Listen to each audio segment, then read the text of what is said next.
भगवान भाग्य विधाता सर्वशक्तिवान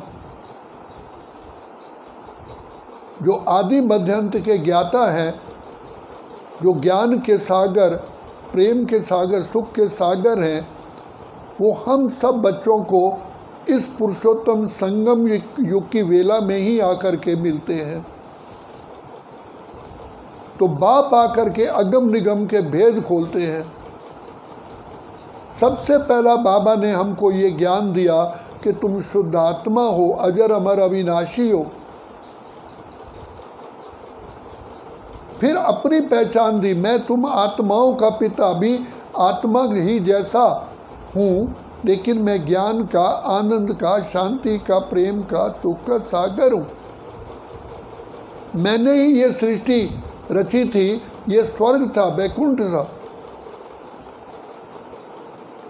और अब आप देख रहे हो ये सृष्टि को क्या कहते हैं, स्वर्ग या नरक। बाबा कहते हैं प्रश्न पूछो लोगों से, क्या तुम स्वर्ग में हो या नरक में हो, रावण राज्य में हो या राम राज्य में हो, कृष्णपुरी में हो या कंसपुरी में हो। तो बाबा कहते हैं इस समय पर आत्मा जो सतो प्रधान थी बिल्कुल तमो प्रधान बन गई है, पुकार रही है, हे प्रभु इस दुख की दुनिया से हमें कहीं दूर ले चलो। तो बाबा के जब हम बच्चे बनते हैं, हम ही इस सृष्टि के अंदर पद्मा पदम पद्मा पदम पद्मा पदम सौभाग्यशाली हैं। यही सृष्टि पर यही समय है पुरुषोत्तम संगम युग का। सतयुग से लेकर तो हम गिरते आए, इसी संगम के समय पर ही हमारी चढ़ती कला है, क्योंकि परमपिता परमात्मा हमारे साथ हैं, माता पिता शिक्षक सतगुरु के रूप में। तो जिसका साथी है भगवान, उसको क्या रोकेगा आंधी और तूफान। तो भाग्य विधाता भगवान इस समय मिलते हैं और हमें जन्म जन्म के पापों से मुक्त होने का सहज मार्ग बतलाते हैं। तो बाबा कहते हैं समय का भी महत्व है, तुम्हारी इस जीवन का भी महत्व है। अगर ये जीवन चली गई फिर कब पाएंगे, फिर तो प्रभु मिलन होगा ही नहीं, और जीवन का भरोसा नहीं है। इसलिए कल करे सो आज कर, आज करे सो अब, अभी अभी नहीं तो कभी नहीं। ब्रह्मा बाबा ने, मम्मा ने ये जिंदगी में अपना एक रूल बनाया, अभी जो करना है अभी। कल किसने देखा। इस समय पर हम पिछले जन्म जन्म के पापों से मुक्त होते हैं, सारे कल्प के लिए अपना भाग्य बनाते हैं, सर्वगुण संपन्न 16 कला संपूर्ण बनते हैं। बाबा तो यहाँ तक कहते हैं बच्चे इस सृष्टि का जितनी बार चाहो, हर युग में, सारे युग के लिए, सारे कल्प के लिए तो महाराजा महारानी बन सकते हो, लेकिन वो भाग्य बनाने का समय अभी है। और बाबा कितना सिंपल मार्ग बताते, कहीं भी हो, कैसे भी हो, किसी भी परिस्थिति में हो, बच्चे अपने को आत्मा समझ के बाप को याद करो। ऐसा सहज योग किसी ने भी नहीं सिखाया।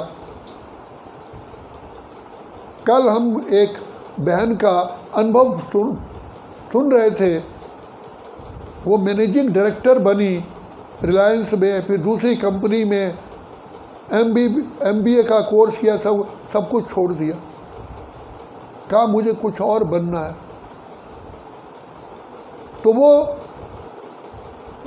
डिप्रेशन में आ जाती थी।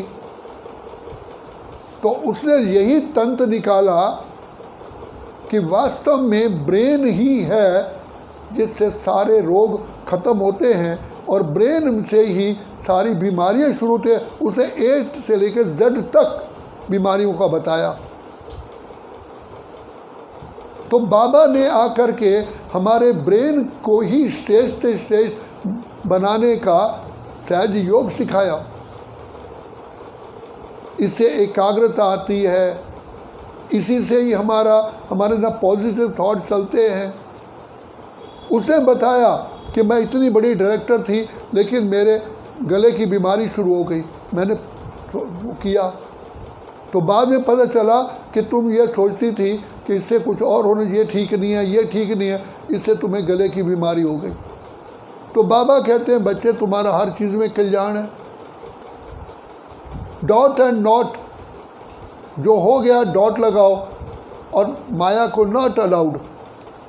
कितने बाबा ने हमको टोटके दिए हैं, और रोज़ आकर के हमें शेष संकल्पों का खजाना, इतनी मुरली हमारे सामने चलाते हैं। अगर इस मुरली पर ध्यान दें तो सारा दिन ही पाँव के नाखून से लेकर सिर की चोटी तक डांस करते रहें। मैंने खुद देखा ब्रह्मा बाबा की जीवन को, इतना हल्के, इतना खुशी में रहने वाले, सारा यज्ञ का कारोबार संभालने वाले, सुबह 2 बजे उठ जाना और रात के 11-12 बजे तक बाबा सदा चुस्त फुर्त है। ये नहीं कि वो सोना चांदी की कोई भस्म खाते थे, बिल्कुल साधारण भोजन, और वो भी बहुत थोड़ा। लेकिन बाबा ने जो ब्रेन की शक्ति गेन की, उनका शरीर कुम्हलाया ही नहीं, और ही पावरफुल बनता गया। अब बताइए 93 ईयर की एज में अगला बैडमिंटन खेल रहा है, और वो भी अच्छे अच्छे बैडमिंटन के खिलाड़ी जो अपने आप को कहते थे हमने इतने बड़े इनाम लिए, वो भी हार गए। मैंने खुद देखा है, अपनी आंखों से देखा है। तो बाबा कहते हैं तुम सारे रोगों को मिटा सकते हो इस योग बल से।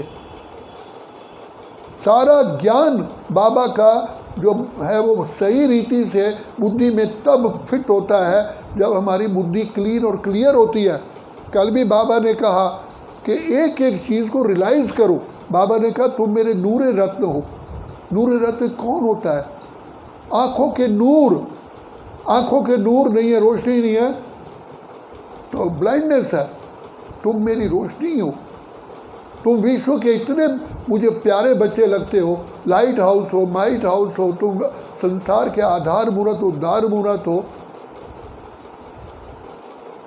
रोज़ बाबा आकर के हमारा कितना श्रृंगार करते हैं, बार बार बार बार याद दिलाते हैं बच्चे तुम्हारा सारी शक्तियों को नाश करने वाला है तो देह अभिमान है। देह अभिमान ही पतन की जड़ है। जिस व्यक्ति ने ये बात अच्छी तरह से समझ ली ना, जिसकी बुद्धि में टिक गया, वही देही अभिमानी बनता है। मैं अपना प्रैक्टिकल अनुभव बता रहा हूँ। जब मैं इस ज्ञान में आया पहले दिन ही पूरे मेरे दिमाग में बैठ गया, देह अभिमान ही पतन की जड़ है। मम्मा ने, बाबा ने रात दिन यही अभ्यास किया, तभी ऊपर ऊपर ऊपर फ्लाइंग एंजल बन गए। देह अभिमान से ही हमारी बुद्धि क्षीण होती है, बातें बुद्धि में बैठती ही नहीं है।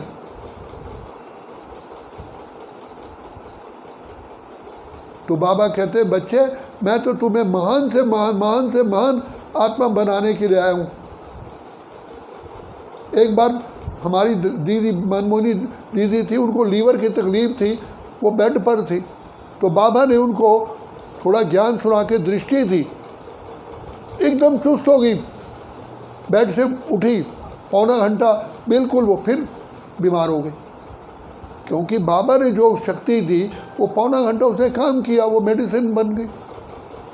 बाबा ने हम बच्चों को, हर एक को यही कहा है बच्चे ज्ञान का मनन चिंतन करो। तुम्हारे अगम निगम के जितने दुख के पहाड़ भी है ना, वो भी भस्म हो जाएंगे। बाबा का वायदा है, बाबा का वरदान है।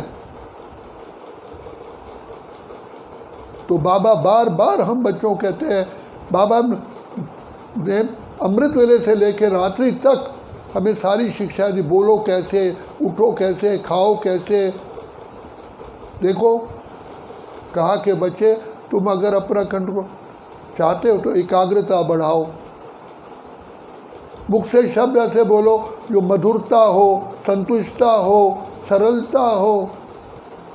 हमेशा पॉजिटिव सोचो, हमेशा पॉजिटिव। और सबसे बड़ा संसार में वरदान है वो है खुशी। कल बाबा ने कहा चाहे जान चली जाए लेकिन खुशी ना जाए। खुशी को बरकरार करने के लिए कितना पॉजिटिव थिंकिंग सोचने पड़े। जो हो रहा है वो कल्याण है, ये पहले से ही भरा पड़ा है। चिंता बाकी कीजिए जो अनहोनी होए, बनी बनाई बन रही अब कुछ बननी ना है। ड्रामा, बाबा ने कहा बच्चे ड्रामा, जो हुआ कल्याण हुआ, मैं क्यों परेशान हूँ, हर एक का पार्ट अपना अपना है। तो बाबा ने कितना हमें ज्ञान का बल दिया, इतने ज्ञान का बल दिया जो आज तक कुछ दे नहीं सका। सृष्टि के बिगिनिंग से लेकर एंड तक हमें ज्ञान दे दिया, कैसे कैसे तुमने जन्म पाए। और सबसे बड़ी गलती क्या हुई, बाप से अपने को भूले तो बाप को भूले। शिव की भक्ति करते करते हम अपनी पूजा खुद करने बैठ गए। चले आए द्वापर से गिरते गिरते, बीते 2 युग हमको माला सिमरते। अब बाबा ने हमको माला का मन का बनने का तरीका बता दिया और कितना सहज मार्ग बताया। इसलिए बाबा कहते हैं ना बच्चे व्यर्थ सोचो, ना बोलो, ना देखो, ना करो। तो व्यर्थ क्या है, देह की बातें ही सारी व्यर्थ है। हाँ, बाकी जो करना है वो करो। व्यर्थ नहीं देखो, व्यर्थ नहीं बोलो, व्यर्थ नहीं सोचो। किसी के बारे में क्या सोचना है, डोंट टेक इट इल। कोई नहीं, अच्छा मैंने रात को एक को फ़ोन किया, कहता अभी मेरे पास टाइम नहीं है। मैंने कहा इतने दिनों के बाद मैंने फ़ोन किया और ये मैंने कहा कोई बात, इसमें कल्याण है, मेरा भला हुआ। हो सकता है कोई ऐसी बात निकलनी होगी, मुझे पिंच कर सकती थी, तो मैंने उसको पॉजिटिव थॉट में लिया, बहुत अच्छी बात है। तो जो हो रहा है इसमें कल्याण है, जो होगा वो भी कल्याण है, क्योंकि हम कल्याणकारी बाबा की दुआओं के छत्र छाया में हैं। सारे कल्प का भाग्य बनाने का अभी ही आधार है और वो है बाबा। बाबा ने कहा देखो बच्चे, एक ही शब्द है, मेरा बाबा मीठा बाबा प्यारा बाबा, मेरा बाबा मीठा बाबा प्यारा बाबा। और बाबा ना भूले तो बाबा ने कहा ये चाबी है तो की चेन ले, उस की चेन है, सारे रिश्ते ही बाबा से जोड़ लो। हम कहते तो हैं लेकिन क्या हमने सचमुच रियलाइजेशन किया? कल बाबा ने क्या कहा, रियलाइज करो। जब तक रियलाइजेशन नहीं करते हैं तब तक परिवर्तन नहीं होता। तो बाबा कहते हैं कि रियलाइज करो, तुम कितनी महान आत्माएं हो। तुम महान आत्माओं को ही भगवान पढ़ाने आता है, कुछ साधारण आत्माओं को पढ़ाने नहीं आता। पहले तो अपने आप को महान आत्मा समझो। और महान आत्माओं का पिता भी कितना ऊंचा है, स्वयं भगवान पढ़ाने के लिए जिनको आए, सृष्टि का राज्य भाग देने के लिए आए। तो हम बाबा के चुने हुए ऐसे लाल हैं, भगवान की डिक्शनरी में हमारा बहुत ऊंचा नाम है। तो ये अपना नाज रखो। भगवान हमें रोज़ अमृत वेले पढ़ाने आते हैं।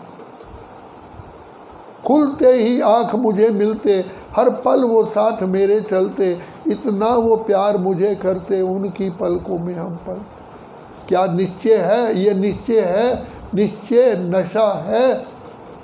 कितना प्यार बाबा करते हैं, कितना बार बार बाबा थपथपाते हैं, कितना हमारे प्यार करते, कितना चूमते हमें। उनकी दुआओं से तो हम यहाँ बैठे हैं। तो ये सिर्फ निश्चय नशा, और फिर हमारा निशाना क्या है, नारी लक्ष्मी नर नारायण। आज भी बाबा ने कितना क्लियर ज्ञान दिया। ऐसा ज्ञान कौन दे सकता है? तो इसलिए बाबा के शिक्षाओं को याद करते रियलाइज करो। अच्छा, ओम शांति।